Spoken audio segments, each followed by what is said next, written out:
دنیا کا ایسا گاؤں جہاں ہر شخص کروڑپتی ہے، بہترین گھر، زبردست لگژری کاریں، پرتعیش زندگی۔ جی ہاں، اس گاؤں میں رہنے والے 2000 افراد اور سب کے سب کروڑپتی۔ یہ دنیا کا امیر ترین خطہ تصور کیا جاتا ہے۔ شاید یہی وجہ ہے کہ گاؤں کے داخلی دروازے پر لکھا ہے welcome to our number 1 village under sky, یعنی آسمان کے نیچے نمبر 1 گاؤں میں خوش آمدید۔ تو جناب، یہ امیر ترین گاؤں چین کے شہر شنگھائی سے 2 گھنٹے کی ڈرائیو پر صوبہ جیانگسو میں واقع ہے، اور اس گاؤں کا نام ہے ہواجی۔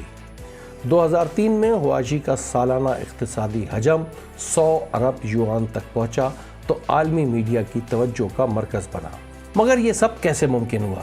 تو جناب، ہوا یوں کہ 1961 میں وو رین باؤ نے ہرے بھرے کھیتوں کو ٹھیکے پر دے کر پوری افرادی قوت کو مینوفیکچرنگ سیکٹر میں ڈال دیا۔ Textile, steel, cement, non ferrous metal, financial sector اور ریئل اسٹیٹ بزنس۔ وو رین باؤ نے کمرشل امپائر ہواجی گروپ آف کمپنیز قائم کی، جس کے تحت مختلف انڈسٹریز کام کرتی تھیں۔ سرمایہ کاری میں گاؤں کے باشندوں کو پارٹنر بنایا گیا۔ تمام کارکنان شراکت داروں کو منافع کا 30% حصہ ملتا تھا۔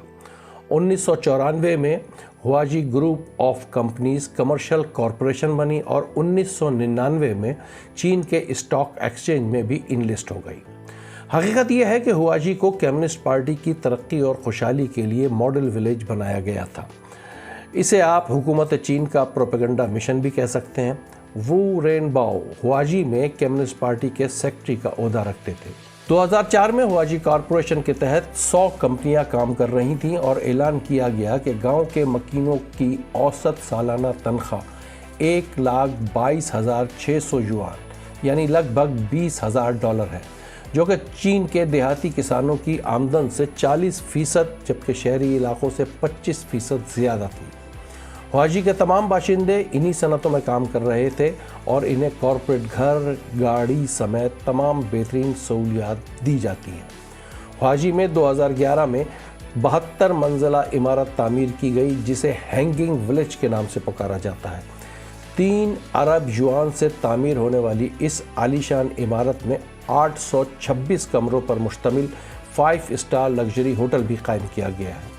60ویں منزل پر 1 ٹن سونے کا بیل کا خوبصورت مجسمہ دیکھ کر لوگ حیران رہ جاتے ہیں۔ فصل دیتے کھیتوں سے کارپوریٹ ورلڈ کا یہ سفر دنیا کے لیے ایک بڑا سوالیہ نشان ہے۔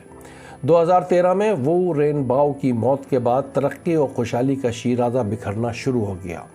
وو رین باؤ کے بیٹے وو جیان ہواجی کمیونسٹ پارٹی کے سیکرٹری اور تمام کمپنیز کے مالک بن گئے۔ کاروبار کے دیگر عہدوں پر بھی اسی خاندان کے افراد کا قبضہ ہے۔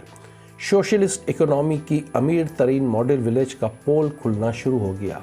2018 میں وو جیان نے دیوالیہ کے خدشات کی تردید کرتے ہوئے ہواجی کارپوریشن کی کامیابیوں کا اعلان تو کیا، مگر حقیقت یہ ہے کہ ہواجی کارپوریشن اب چین اسٹاک ایکسچینج کی ٹاپ 500 کمپنیوں کی فہرست سے باہر ہو چکا ہے۔ کارکنان شرکت داروں کو 30% حصہ اب 5% تک گر چکا ہے۔ ہواجی کارپوریشن کمپنیز کے شیئر گرتے جا رہے ہیں۔ آزاد معاشی تحقیق کرنے والے عالمی اداروں کا موقف ہے کہ ہواجی امپائر چین کی کمیونسٹ حکومت کی بنیاد پر کھڑی ہے۔ دیکھنا یہ ہے کہ چینی حکومت کب تک اس ہاتھی کو برداشت کرنے کی صلاحیت رکھتی ہے۔ مسٹر ڈاکیومنٹری چینل کو سبسکرائب کریں اور ہاں، بیل آئیکن کو دبانا نہ بھولیں تاکہ نئی معلومات آپ تک بر وقت پہنچے۔